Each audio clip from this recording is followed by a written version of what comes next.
For a decade, Tori, 30, had lived under a fundamental lie that my family's quiet disdain for my military service was just a temporary misunderstanding, a phase they'd eventually outgrow. I thought their silence meant acceptance, a delicate peace I was desperate to maintain. That illusion shattered on the morning of my brother Wes's wedding. I was in my childhood bedroom, wrestling with my mother's insistent plea to wear a civilian dress instead of my uniform, when my phone buzzed. It was a single, anonymous screenshot from my Aunt Diane. How wrong could one text message prove a decade of carefully constructed lies? It showed me my mother's exact words in a family group chat. "The military is embarrassing. I won't have her turning Wes's wedding into a parade." My father had read it 2 minutes later, remaining silent. A cousin had replied, "LOL, agreed." All of it laid bare in less than 5 minutes. Downstairs, my mother was oblivious, humming as she finalized details with the florist, unaware her carefully built world was about to collapse. Before I tell you what happened next, if you enjoy stories about justice and family boundaries, take a second to like and subscribe, but only if you genuinely connect with the story. Where are you watching from right now? And what time is it there? Drop a comment and let me know. My apartment near base fits in a duffel bag. I like it that way. I keep my boots by the door and my coffee strong. And most nights I'm asleep by 9. The Marines I serve with know me better than my own family ever tried to. We've eaten out of the same cans. We've stood the same watches. When one of us has a bad night, the others stay up. That's the closest thing to a family I've ever fully trusted. My blood family is a different country with a language I never quite learned. I'm the older sibling, the one who left at 18 and didn't come back the way they wanted. I send birthday cards. I show up for funerals. I carry the heavy bag, so nobody has to ask. That's been my whole role in the Mears family for as long as I can remember. Keep the peace. Take the weight. Don't make it weird. So when my mother called and asked me to fly home for Wes's wedding, I said yes before she finished the sentence. I always say yes. I booked the flight. I pressed my uniform out of habit. And I told myself this trip would be simple. A toast, a dance, a flight home. I am very good at planning operations. I am terrible at predicting my own family. Here's the part one still don't understand about myself even now. I can stand calm under fire. I can give an order with people's lives in my hands, but put my mother in front of me with a disappointed face, and I shrink to half my size. That weekend, I found out exactly how much that habit had cost me. The thing about being overlooked is that it happens slowly. There's no single moment. There are 1,000 small ones. When I enlisted, my mother told the neighbors I was taking some time to figure things out. When I was commissioned, she didn't come to the ceremony. She had a charity lunch, and she couldn't move. When I got promoted, she changed the subject to my cousin's new kitchen. Over the years, I learned to stop bringing it up. I'd mention a deployment and watch her smile go tight and polite. I'd start to say something about my work, and she'd find a reason to refill the iced tea. Once at a backyard party, a neighbor asked what I did, and before I could answer, my mother said it for me. "Oh, Tori's in the service. It's a phase. She'll land somewhere sensible.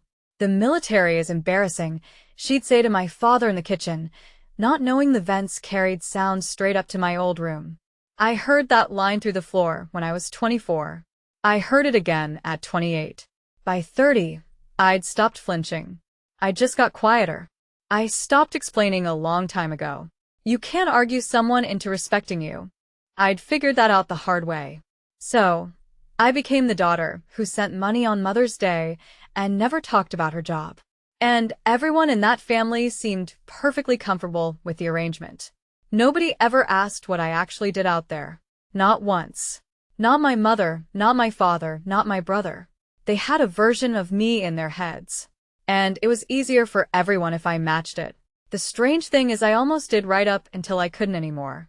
My brother Wess was always the bright one. Not smarter, just easier to be proud of. He went to a good school, got a finance job downtown, and wore the kind of watch that says something about your future.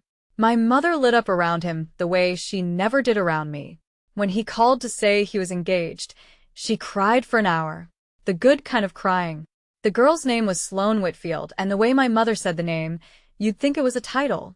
The Whitfields were old money. Real old money, the quiet kind with a family name on a building somewhere and a house that had been in the family for 3 generations. To my mother, this engagement wasn't just Wess getting married. It was the family arriving somewhere it had been climbing toward her whole life. We're finally going to be the kind of family people respect, she told me on the phone. And I noticed she said finally, like the rest of us had been holding her back. So, the wedding became a campaign. The right caterer, the right flowers, the right everyone.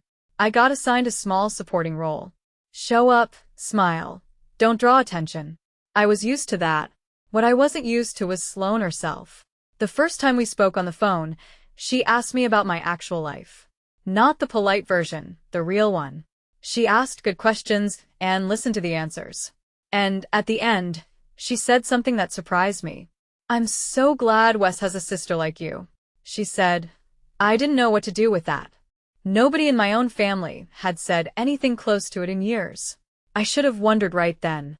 What kind of family raised a girl who'd say that? To be fair to my mother, and I am trying to be fair, you have to understand where she came from. Her father, my grandfather, came home from Vietnam a different man than the one who left. He drank. He couldn't hold a job. The family moved every year or two, chasing cheaper rent. And my mother spent her childhood being the new girl in clothes that didn't fit. She told me once in a rare soft moment about a teacher who held up her shoes in front of the class. She was 11. She never forgot it. To her, the uniform my grandfather wore was an honor. It was the start of everything that went wrong. It meant noise at night and empty cupboards and a father who scared her. So she spent her entire adult life climbing away from it. The right neighborhood, the right friends, the country club membership she could barely afford. And then her own daughter put on a uniform and walked straight back into the things she'd run from. That's the part nobody in those revenge stories ever explains. My mother didn't hate me. She was terrified of what I represented. Every ribbon on my chest looked to her like a slide back down into the poverty and shame she'd clawed out of. I understood that. I really did. Understanding it didn't make it hurt less. Because here's the thing about being someone's fear instead of their daughter. You spend your whole life being managed, hidden, softened, kept out of the good light. And no matter how calm you are about it, a part of you keeps waiting to be claimed. I had been waiting a long time. I just didn't know how long until that weekend forced me to count. The ask came 2 days before the wedding. I was in my old bedroom unzipping my garment bag when my mother knocked once and let herself in. She had a dress over her arm, a long, soft, expensive blue. She laid it on the bed like an offering. "I thought you could wear this," she said. "It's your size." I looked at it, and then at her. She wouldn't quite meet my eyes. "The Whitfields are very refined." She went on talking faster now. "The whole evening is black tie. A uniform would be well a lot. People will stare. It's not that kind of crowd." I told her I'd planned to wear my dress blues. That it's perfectly appropriate that officers wear them to weddings all the time. She shook her head before I finished. "Just wear the blue dress," she said. "For once, blend in." There it was. The line landed soft, almost kind, and that's what made it cut. She wasn't yelling. She was asking me gently to disappear. I stood there holding the hanger of my uniform in one hand and the hanger of her dress in the other like a scale. And I felt the old reflex kick in, the one that says, keep the peace. Take the weight. Don't make it weird. I almost said yes. God help me. I almost said it. I told her I'd think about it. She smiled, relieved, and squeezed my arm and said she knew I'd understand. Then she left the dress on my bed and went downstairs to call the florist. I sat down next to that blue dress for a long time. I'd carried heavier things than a dress. But somehow that one felt like it might break me. Here's a confession. I'm not the kind of person who fights back loudly. That's not modesty. It's a real flaw. And it's cost me. The skill that keeps people alive in a firefight is the same one that lets you stand still while your own family erases you. You learn to absorb. You learn to wait. You learn that your discomfort is cheaper than everyone else's. So you eat it. My counselor on base once called it over-responsibility, like it was a thing you could put down. I never could. That night, I sat on the floor of my old room and reached into the inside pocket of my uniform jacket, where I keep one thing always, a challenge coin. Plain, heavy, the edges worn smooth from my thumb. A friend gave it to me a long time ago, and I've carried it every single day since. I turned it over in my palm the way I always do when I need to remember who I actually am. I'm not going to tell you the whole story of that coin yet. I can't. Not in one breath. But I'll tell you this. Whatever my mother thought the uniform meant, it didn't mean a phase. It didn't mean a costume. It meant a morning I will never get to forget, and people I will never get to see again. I sat there with the coin in one hand and the blue dress beside me, and I thought, you have stood in worse rooms than a ballroom. You have. The trouble was I'd never once stood up to her. I'd faced down things that could kill me. I had never faced down a disappointed mother. I told myself I'd decide in the morning. I didn't sleep much. The rehearsal gathering was at the Whitfield house. And the Whitfield house was something not flashy, just old and sure of itself, the way real money is. There were portraits on the walls, and a library with a ladder and a back lawn that ran down to water. My mother moved through it like she'd been rehearsing for this her whole life, laughing a little too brightly, touching people's arms. She introduced Wess to everyone. She introduced me to almost no one. When someone did ask about me, she had her line ready. "Oh, Tori's between things right now," she'd say, and steer them toward the cheese board. I let it happen. I always let it happen. I found a quiet corner with a glass of water and watched my family perform. But two things caught my eye that night, and I didn't think much of either one at the time. The first was a photograph on a side table, an old black and white of a young man in a uniform I recognized from history, a Marine, jaw set, eyes steady. The second was an older gentleman across the room, silver-haired, straight-backed, who looked at me a beat too long. He didn't say anything. He just held my gaze, gave the smallest nod, and turned away. I figured he was being polite. Something about that house felt familiar to me, and I couldn't say why. I chalked it up to nerves and old wood and the smell of furniture polish. I should have paid attention. I was so busy making myself small that I missed the most important thing in the room. The Whitfields were not who my mother thought they were, and by the time I figured that out, it would already be too late to take it back.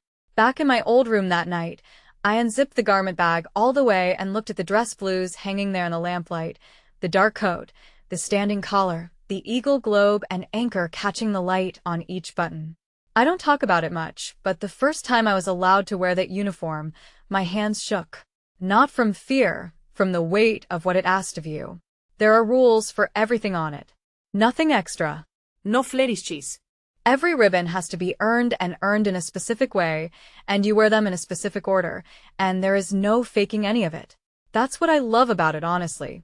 It can't lie. It tells the exact truth about a person whether they want it or not. I ran my thumb along the rows on the chest, and stopped where I always stop. The blue dress was still folded on the chair where my mother had left it. Soft, pretty, anonymous, the kind of thing you wear when you want to be remembered as nice and nothing else. I held the two of them up, one in each hand, the way I had 2 nights before, and I noticed something. When I imagined walking and wearing the dress, I felt relief. When I imagined walking and wearing the blues, I felt afraid. And for the first time in years, the fear interested me more than the relief. Fear usually means you're close to something that matters. I zipped the garment bag back up without deciding, and I set it by the door. I told myself I still had time. What I didn't have time for was the conversation that came the next morning before I'd even had coffee. Wess found me in the kitchen at 7. He had 2 mugs and the careful face of a man about to ask for something. He set the coffee down and leaned against the counter and tried to sound casual. "So the uniform thing," he said. I waited. He rubbed the back of his neck. "Look, it's just the Whitfields are kind of formal and I don't want it to be a whole thing, you know? It's my one day. I want it to go smooth. Just be normal for one day for me." There it was again, dressed up in different clothes. Be normal. As if I'd been abnormal all along. I looked at my little brother, the boy I taught to ride a bike, the man who'd never once asked what I did overseas. And I saw it clearly. He wasn't cruel. He was scared. Scared his refined new in-laws would see his strange older sister, The one with the short hair and the careful posture and the stories he didn't understand. And underneath that, something he'd never admit. He was scared that next to me in that uniform, he might come out smaller. He'd spent his whole life as the easy one to be proud of. And on some level, he knew it had never been tested. I didn't say any of that. I just asked him a question. Wess, do you even know what I did over there? He blinked. He opened his mouth. He closed it. Sure, he said finally. You know, marine stuff. That was it. That was the whole answer. My own brother on his wedding day, and the sum total of his curiosity about my life was marine stuff. I told him I'd be there, and I'd behave, and I walked out before he could see my face. The family lunch that day was a chorus. Aunts and uncle, 2 cousins, all gathered around my mother's table. And the topic eventually was me. It started gently. So, Tori, are you seeing anyone? When I said no, my Aunt Carol made a soft, sad sound like I'd reported a death. You know, she said, you're not getting younger, and that life can't go on forever. That life. My uncle chimed in that he'd read the military was downsizing. Wasn't I worried? A cousin asked if I'd ever thought about a real career once I got out. Each one landed like a small stone, and I sat there and let them stack up, smiling, passing the rolls. My mother watched it happen with quiet satisfaction. This was her family, speaking her language, confirming her version of me. I had spent so many years being the one who absorbs that I didn't even notice I'd gone silent. I just got smaller and smaller at that table until I was barely there. But there was one person who didn't join in. My Aunt Diane, my mother's younger sister, sat at the far end and didn't say a word. She kept looking at me, then down at her plate, then at my mother, and her mouth went thin and unhappy. At one point, she started to say something, then stopped herself and reached for her water instead. I noticed it the way you notice a door left open in a house you thought was empty. I didn't know what it meant yet, but Aunt Diane knew something the rest of the table didn't, and it was eating at her. 2 hours later, she would do the thing that changed the whole weekend, and she would do it almost by accident. After lunch, I went upstairs and did something I'm not proud of. I tried on the blue dress. I told myself I was just checking the fit. That's a lie. I was trying to see if I could disappear, and whether disappearing might be easier than the alternative. The dress fit perfectly. Of course, my mother had a good eye. I stood in front of the old mirror in my childhood room and looked at the woman in the soft blue fabric. And she was lovely, and she was a stranger. She had no edges. She had no story. She was exactly what everyone downstairs wanted me to be, which is to say she was nobody in particular. The woman in the mirror was someone I'd been pretending to be for years, and seeing her so clearly made my chest ache. I thought I could do this. I could wear this dress, get through the toast, get on the plane, and keep the peace the way I always have. Nobody would be hurt. Everyone would be comfortable. And I would go home and put the coin back in the uniform jacket and tell myself it didn't matter what they saw because I knew the truth. Except I'd been telling myself that for 10 years, and it had quietly become a way to never have to be brave in front of the only people who could actually wound me. I stood there in that beautiful empty dress, and I felt the decision sitting somewhere just out of reach, like a word on the tip of your tongue. Dress or blues. Disappear or be seen. I still hadn't decided when my phone buzzed on the dresser. It was a text from Aunt Diane. No words, just a screenshot. I picked it up, and the whole floor tilted. Before I tell you what was in that screenshot, I have to tell you about the coin because the two things hit me in the same hour, and I can't separate them anymore. The coin was Danny's. Lance Corporal Danny Brennan, 19 years old from a town in Ohio, with one stoplight. Danny was the kid who kept candy in his cargo pocket and gave it away. He used to call me ma'am in this exaggerated grinning way that should have been annoying and somehow wasn't. The week before everything went wrong, he pressed this coin into my hand after a long day and said, "For luck, ma'am. You carry it." I laughed and tried to give it back. He wouldn't take it. So I kept it. I still have it. He doesn't. That's the part of the story I don't say out loud. Even now, 6 years later, there was a road and a morning and a vehicle that should have made it through and didn't. 3 of my Marines came home because of choices made in about 90 seconds. Danny was not one of the three. I have gone over those 90 seconds more times than I can count, and I have made my peace with most of it. The way you make peace with a thing that will never be finished. The coin is how I carry him. Every day in my pocket against my heart, where the metal would later sit. So, when my mother said the military was embarrassing, she wasn't talking about a job. She was, without knowing it, talking about Danny, about the morning, about the worst and most important day of my life. I held the coin tight in my fist. Then I looked back down at my phone, and I read the screenshot, and everything changed. The screenshot was from a group text. It was titled Wedding Logistics, and it had everyone in it. My mother, my father, Wess, the aunts, the cousins, everyone except me. Aunt Diane had sent it to me alone with no message. The way you hand someone the truth and step back. I read it once, and didn't believe it. Then I read it again. My mother had written that morning a series of messages I can still recite from memory. Please make sure no one encourages Tori to wear the uniform. The Whitfields are extremely refined, and it would be humiliating. Seat her at table 9 near the back away from the head table, and then the line typed out in a family group chat for everyone but me to see. The military is embarrassing, and I won't have her turning Wess's wedding into a parade. There were little thumbs-up reactions under it. A cousin had replied. LOL agreed. Wess had replied with a single word. Fiend. My father had not replied at all. I sat on the edge of my childhood bed in a borrowed blue dress and read it a third time. The strange thing is I didn't cry. I didn't shake. I went very, very still. The way I get when something serious is happening and panic would only cost lives. There's a kind of calm that isn't peace. It's the calm right before a decision. I set the phone down on the bedspread, screen up, my mother's words still glowing there. Table 9 near the back. A parade. I read it 3 times. Then I set the phone down very, very gently like it might go off.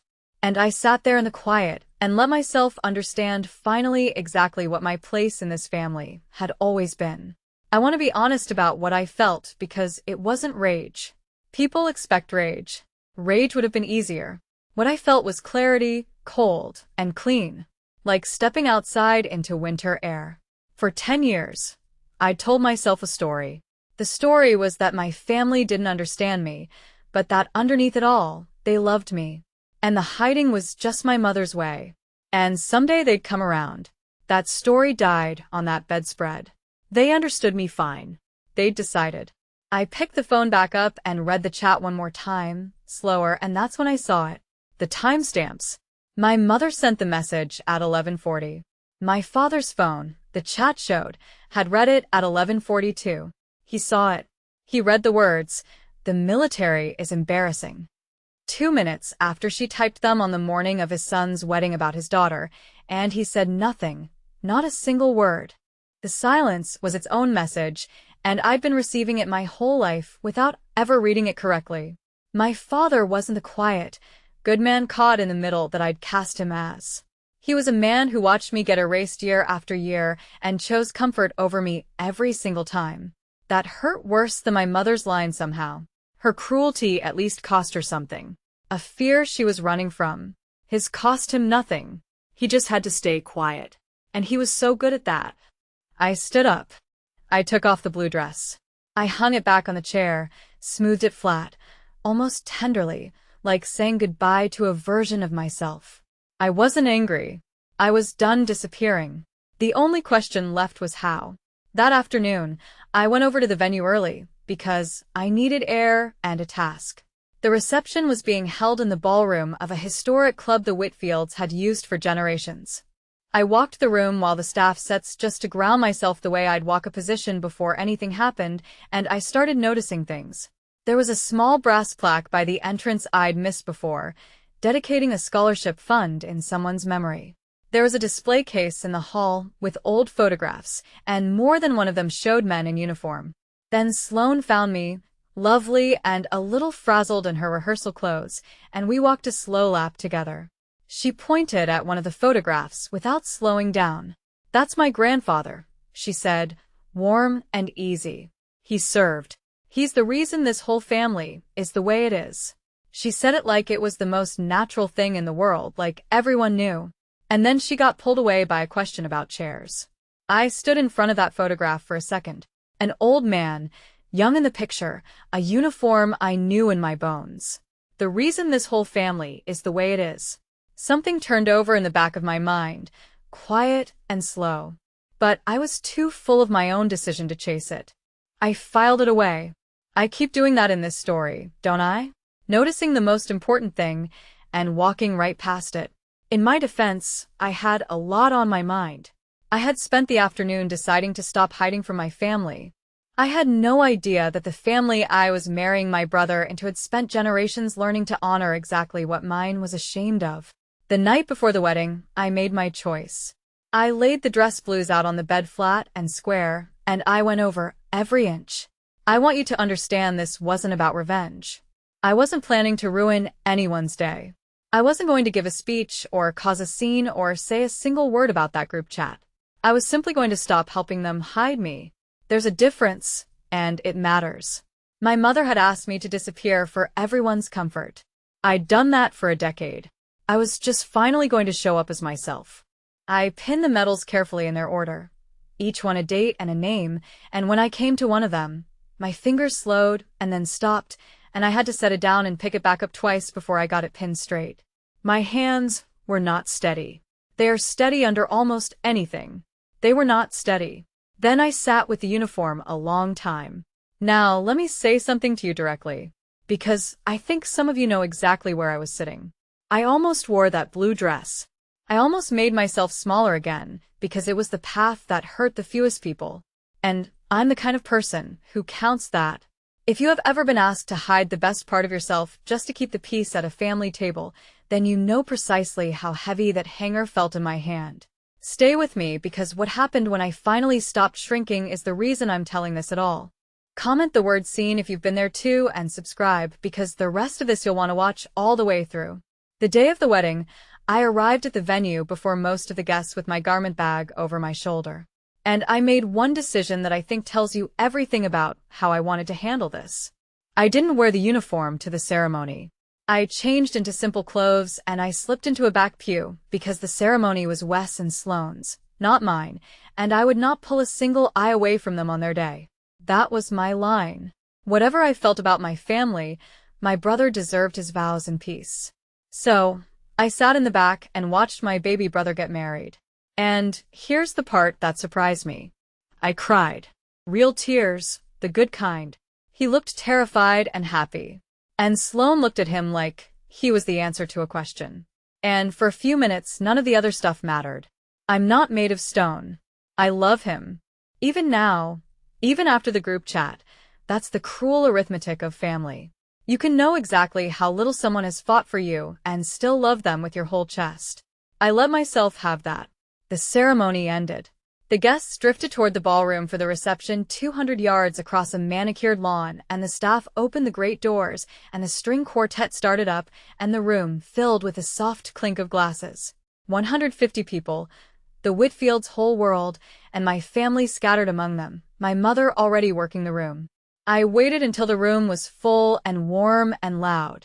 Then I walked to the side room where my garment bag was hanging, and I closed the door, and I took out my dress blues. I almost made it. I had the coat on and the medals straight, and I was reaching for the door when it opened, and my mother stepped in. She saw the uniform and her whole face changed. It went white, then pink, then something close to panic. "What are you doing?" she said low and fast, pulling the door shut behind her so no one would hear. Tori, we talked about this. I told her quietly that I'd thought about it, and that I was going to wear my uniform to my brother's wedding, and that I wasn't going to make a scene, and that she could trust me on that. She didn't hear a word of it. She stepped close, and her voice dropped to that hiss I knew from childhood, the one that came through the kitchen vents.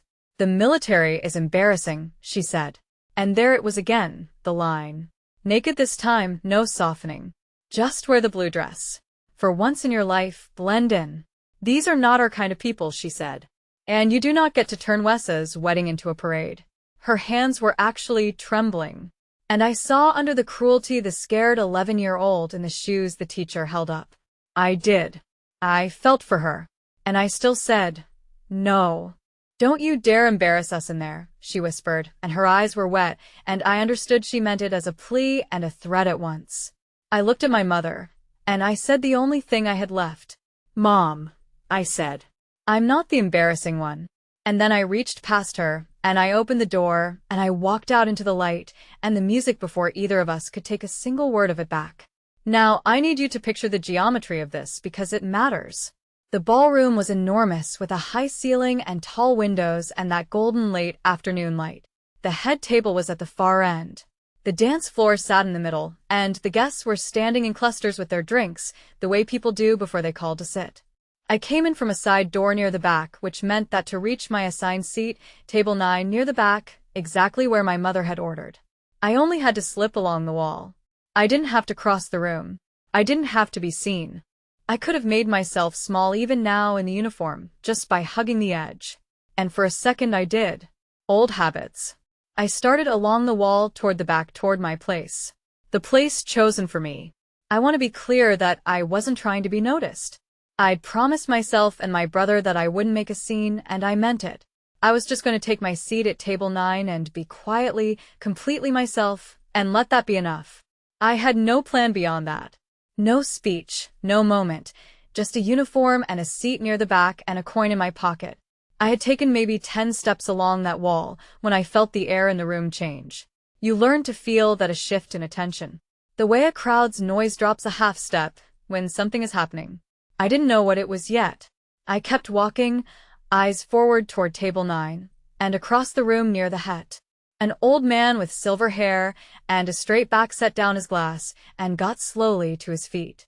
Let me slow down because I skipped something and you deserve the full picture of who walked into that room. A few minutes earlier in that side room before my mother burst in, I had stood in front of a mirror and put myself together piece by piece. The dark coat, the collar high and snug, the white gloves and the medals in their rows, including the one in the place of honor. The gold star with a small silver star at its center. On a ribbon of red and white and blue, the weight of it real against my chest. I'd reached into the coat and found Di's coin in the inner pocket where it always rides, and I'd held it for a second against my palm. I said his name out loud just once, the way I do Brennan. Then I put the coin away over my heart, behind the medals, where it belonged. I looked at myself in that mirror, and I didn't see a parade. I didn't see an embarrassment. I saw a Marine. I saw every road, and every watch, and every name. I saw the truth that uniform can't help but tell. And I thought quietly, this is what I look like. Not the daughter at table 9. Not the phase. This. So when I walked out into that ballroom, I wasn't walking in to win anything. I was walking in to stop lying. There's a difference between revenge and refusing to disappear. And that whole afternoon, I'd been learning to tell them apart. I just wanted to take my seat as myself for once in the body and the history that were actually mine. I didn't know the room was full of people who would understand exactly what they were looking at. I was about to find out. Heads turn slowly at first when something is off pattern. One person glances over, then their neighbor follows the glance, and it spreads outward like a ring on water. That's what happened. As I crossed the back of that ballroom in dress blues, a woman near me stopped mid-sentence. A man touched his wife's elbow and nodded toward me. The string quartet kept playing, but the talking dimmed just slightly. The way a room quiets when it isn't sure yet what it's seeing. I kept my eyes forward and my pace even. The way you learn to move when you don't want to startle anyone. I found my mother in the crowd without meaning to. She was near the center of the room, mid-laugh with a circle of Whitfield guests, and I watched the laugh fall off her face as she saw me. She went rigid. Her hand found her own throat. Across from her, my father turned to see what she was staring at, and his expression did something complicated I couldn't read from that distance. Wess at the head table half rose out of his chair. For a second, nobody moved. Not toward me, not away. The whole room hung on that hinge where it could still tip either way toward awkwardness, toward whispers, toward my mother's worst nightmare of a parade. And I felt the old fear rise one last time. The voice that said, "Sit down. Hug the wall. Take your seat at the back. Don't make it weird." I almost listened. I really almost did. But before that voice could win, Before my mother could compose her face into something polite, the old man with the silver hair finished getting to his feet near the head table. And in a voice that filled the entire ballroom, calm and certain and trained, he said 5 words. I didn't know his name yet. I'd learn it later. Sergeant Major Frank Holloway, retired, 30 years in the Corps, a guest of the Whitfield family, and an old friend of Sloane's late grandfather. But in that moment, all I knew was that an old man across the room had locked his eyes onto the rose on my chest, onto one medal in particular, and that his whole bearing had changed. He'd been a guest at a wedding, soft and social a moment before. Now he stood like a man at attention, shoulders squared, chin level, and his eyes had gone bright and hard with something I recognized because I felt it myself. Recognition. He knew exactly what that small silver star meant. He'd probably stood beside men who'd earned it. He'd maybe carried friends who hadn't lived to wear it. You don't spend 30 years in that world and not know on sight across a crowded room what a silver star looks like on a young officer's chest. His glass was already on the table. His napkin had slipped from his lap to the floor, and he hadn't noticed. The whole room had its attention split now between me and this old man rising at the head table, and the quartet finally faltered and went quiet, one instrument at a time, until the only sound was a single violin trailing off into nothing. My mother was frozen in the center of it all, caught between her son's wedding and the daughter she'd ordered to the back. And Sergeant Major Holloway took a breath that I could see lift his chest, the kind of breath you take before a command. And he gave the room the truth my own family had spent 10 years refusing to say out loud. Silver star in the room. That's what he said. 5 words in a voice pitched to carry across a parade ground. Steady and clear and absolute. Silver star in the room. And then he did the thing that broke the dam. He brought his right hand up slow and precise, and he held a salute. An old man in a tuxedo at a wedding, rendering honors to a captain he had never met because the medal on her chest had told him everything he needed to know. The words landed on that ballroom like a stone in still water. I saw people's faces change as the meaning reached them. The ones who understood first explaining it with their expressions to the ones who didn't. Silver Star, not a parade, not a phase, not an embarrassment. The 3rd highest award this country gives for valor in combat. And it was standing 10 feet inside the back door where my mother had tried to seat it out of sight. I stood very still. I'm trained for incoming, not for this. A salute from a stranger across a wedding floor undid something in me that years of being ignored had welded shut. My eyes stung. I did not let them fall. I came to attention the way you do, and I returned his salute, crisp and clean the way Danny would have wanted me to. And in the silence after that, in the held breath of 150 people, I heard a chair scrape against the floor somewhere to my right, then another to my left, then a third near the windows. People were standing up, not the whole room, specific people. And I realized as I looked around that I was not the only one in that ballroom who knew what that ribbon cost. They stood one at a time, and I will see it every day for the rest of my life. A man at table 4, maybe 60, in a dark suit, pushed back his chair and rose and squared his shoulders. A woman near the dance floor in an evening gown stood and lifted her chin, and I saw it in her stance, in the way she held herself before I saw anything else. A heavy-set man by the bar set down his drink and got up slow, one hand on the table, an old wound in the way he moved. An older gentleman, a man my own age, a woman with gray hair pulled back tight. One after another, all across that ballroom, scattered among the 150 guests like seeds you didn't know were planted. They rose to their feet. I counted them later because I needed to. 12 veterans in that room, guests of the Whitfield family, and every one of them stood. Some saluted, some just stood at attention, eyes forward. The civilian version of honor that says, I see you. I know. You are not alone in here. The room went utterly silent except for the sound of chairs and the rustle of people getting to their feet. And then even that stopped and there was nothing at all. 150 guests gone quiet as I held breath, and the 12 standing for me for the medal for everything. It stood on top of the roads and the names and the morning and Danny Brennan 19 from a town in Ohio with one stoplight.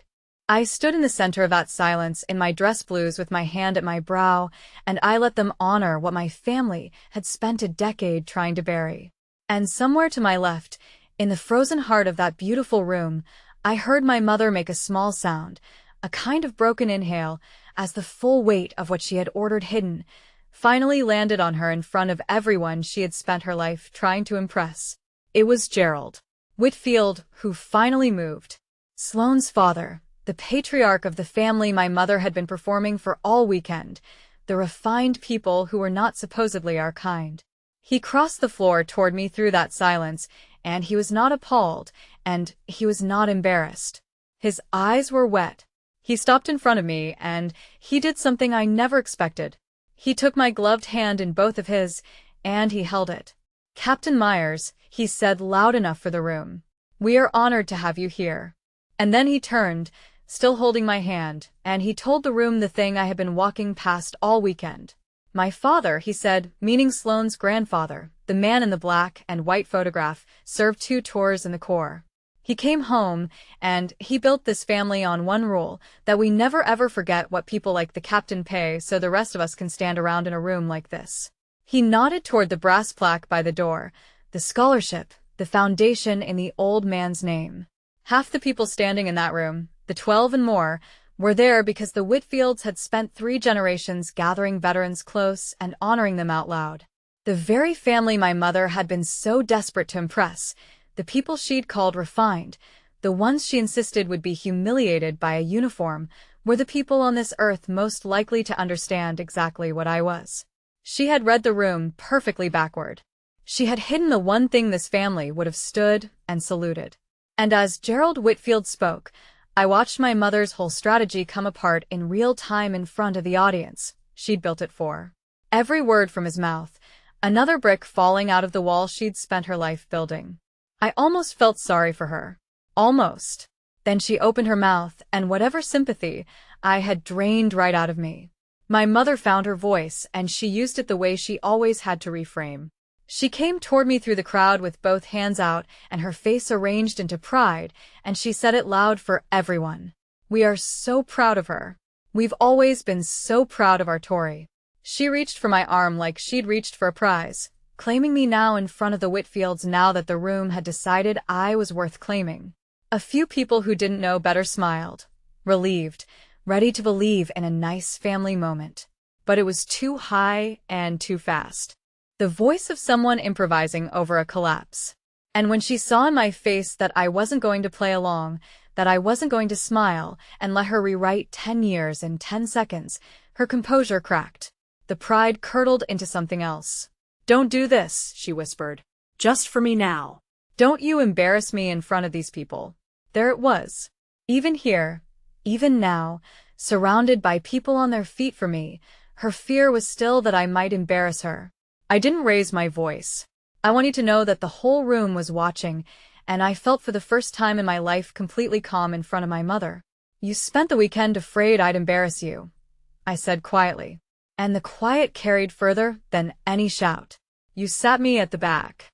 You called this a parade. And these people, the ones you wanted so badly, just stood up for the exact thing you were ashamed of." She had no answer. Her mouth worked. Her eyes darted to the Whitfields, to Gerald, to the standing veterans, looking for an ally, for someone to tell her she was still right. And she found no one. My father had gone gray. Wess had stood all the way up at the head table with his hand over his mouth. And the room just waited in the silence my mother had built and could not now escape. I turned away from my mother, because she wasn't who I wanted my last words in that room to be for. I looked at Sergeant Major Holloway, still standing, and at the 11 others, and I dropped my salute, and I gave them a small nod that I hoped carried everything. Then I spoke to the room calmly, briefly, because a Marine doesn't make a speech out of this. "Thank you," I said. "You have no idea what it means that you stood." And then I told them the only thing that mattered, the thing my family had never once asked to hear. "I didn't earn this alone," I said. I reached into my coat behind the medals, and I took out the coin, Di's coin, worn smooth from 6 years of my thumb, and I held it up so the light caught it. "There were 4 of us in a vehicle one morning," I said. 3 of us came home. This belongs to the one who didn't." His name was Danny Brennan. He was 19. He gave me this for luck the week before, and he made me promise to carry it. So, I carry it every day. The medal isn't mine. Not really. It's his. And the other names you'll never know. I stand here because they don't get to. The room was so quiet. I could hear my own pulse. I closed my hand around the coin and put it back over my heart where it lives. I had not attacked anyone. I had not said a word about a group chat or a back table or a decade of being hidden. I didn't need to. The truth was standing in 12 people and one old salute. And it had done all the work that needed doing. That's the thing my mother never understood about the uniform and about me. It was never a weapon I was hiding. It was just the truth. And the truth had only ever needed one thing for me to stop helping them cover it up.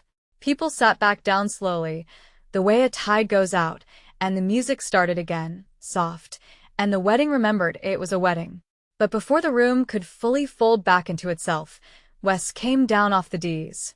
My little brother crossed that whole ballroom in front of his new wife and her whole family. And he stopped in front of me, and for a second, he just looked at me. Really looked.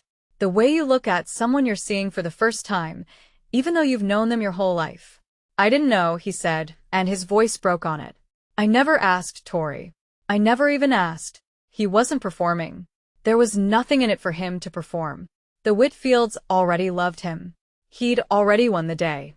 This was just my brother standing in the wreckage of a story he'd believed his whole life, realizing he believed it because not believing it would have cost him something. I'm sorry, he said. He didn't dress it up. He didn't explain. He just said it. And on his wedding day, that took more than I expected from him. I put my hand on his shoulder the way I used to when he was small, and the world was too big for him. It's your day. I told him go dance with your wife. Ask me about it tomorrow. And I meant the second part. Ask me tomorrow. Because there was a difference finally between us, between all of them and me. They had spent 10 years not asking. And one of them at least had just learned how. He nodded, wiped his face with the back of his hand, laughed at himself a little, and went back to Sloane, who was watching us with her hand pressed flat against her chest. The hard part was over. The reckoning was just beginning. My father found me near the windows a little later, away from the music. He looked older than he had that morning, smaller somehow. And he held something in his hand. An envelope, soft and creased, the kind of soft paper gets when it's been handled and put away and taken back out many times. He held it out to me. I kept this. He said they sent it. After he meant the letter, the official one. The one the Corps sends a family when something like a silver star happens. The one that says in careful language what your daughter did and what it cost. I never knew it had reached them. I should have said something, he said, and his voice was rough. All these years I read this and I put it in a drawer, and I let your mother decide who you were. I'm ashamed of that. I want you to know I'm ashamed. I looked at my father at the envelope worn soft from being read in private and hidden in public. And I felt the old pull to make it easy for him to say it's okay, Dad. Don't worry about it. I didn't. It's not okay, I said gently. Because gentle and honest can live in the same sentence. But I'm glad you finally said it. He nodded. He didn't argue. And for the first time in my life, my father and I stood in a true thing together. Even though the true thing was that he had failed me, it wasn't forgiveness. It was a start. My mother tried one more time near the end of the night by the coat check away from the crowd. She'd had time to rebuild her face. Tori, she said, we should put all this behind us. You made your point. Let's not let it ruin the family. She called it like the problem was the truth and not the years of hiding it. I didn't fight her. I was done fighting her. Mom, I said, I'm not putting anything behind us and I'm not ruining anything. I'm just not hiding anymore.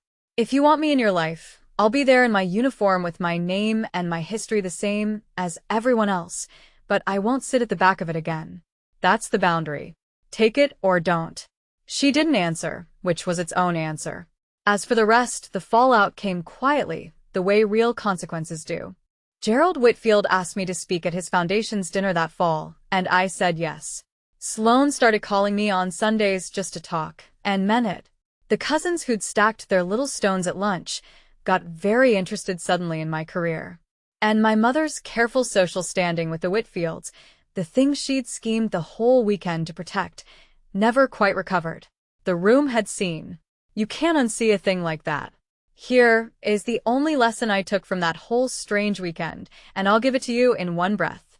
The people worth impressing already understood what the uniform meant. And it was only my own family who needed to be ashamed of it. And their shame was never, not for one single day, my weight to carry. That's my story. One uniform. 12 people who stood. If someone ever asked you to shrink to keep the peace, take this as your sign to stop. Share this with the person who needs it.